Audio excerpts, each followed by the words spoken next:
नमस्कार दोस्तों। आज मैं आपको भारत में सूर्यवंशी और चंद्रवंशी क्षत्रियों का जो ओरिजिन है उसके बारे में बताऊंगा। पद्म पुराण के अनुसार, और ये स्टोरी और भी पुराणों में मिलती है, कि ब्रह्मा के पुत्र थे मनु, और मनु की कई सारी संतानें थीं। अलग अलग मनवंतर के अलग अलग मनु होते हैं। जो अभी मनवंतर चल रहा है उसके मनु जो हैं वो स्वाम्भव मनु हैं। उनके कई सारे पुत्र थे। उसमें सबसे बड़े पुत्र का नाम था इल, और उनसे छोटे पुत्र का नाम था इक्ष्वाकु। एक बार इल जो है वो जंगल में शिकार खेलते हुए एक ऐसी जगह पर पहुंच गए जहां पर भगवान शिव के द्वारा वो जंगल संरक्षित था।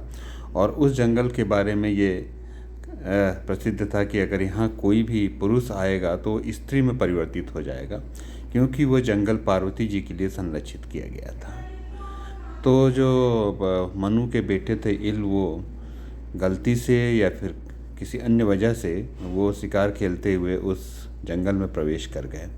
और वहाँ प्रवेश करने के बाद उनको इस बात का ज्ञान नहीं रहा कि वो कौन है। वो स्त्री में परिवर्तित हो गए और अपना सब कुछ भूल गए, और वो बेहद सुंदर स्त्री में परिवर्तित हुए। उनको देखकर चंद्रमा के बेटे बुध का मन उनके ऊपर आ गया, और वो जंगल के बाहर खड़े होकर उनको वहाँ से बुलाने लगा।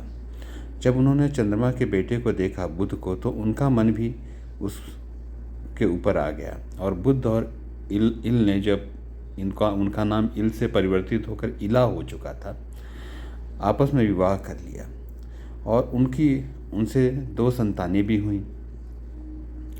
अब क्योंकि इल को गायब हुए बहुत दिन हो गए थे, उनके परिवार वालों को चिंता हुई, तो उनके छोटे भाई इक्ष्वाकु उनको ढूंढते हुए वहाँ पहुँचे। तो उन्होंने देखा कि उनके जो भाई हैं वो स्त्री में परिवर्तित हो चुके हैं, उनका घर बस चुका, उनके 2 बच्चे हो चुके हैं।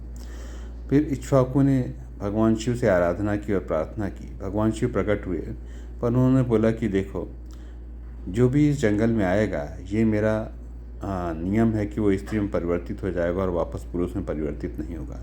इसलिए अब ये जो इल है, इला ही बनकर रहेगा, और इस जगह का नाम इलावर्त कहलाएगा। इसके बाद जो उनसे बच्चे हुए इल से, जो कि इला बन चुके थे, वो क्योंकि चंद्रमा के पुत्र बुध के बच्चे थे, इसलिए वो चंद्रवंशी कहलाए।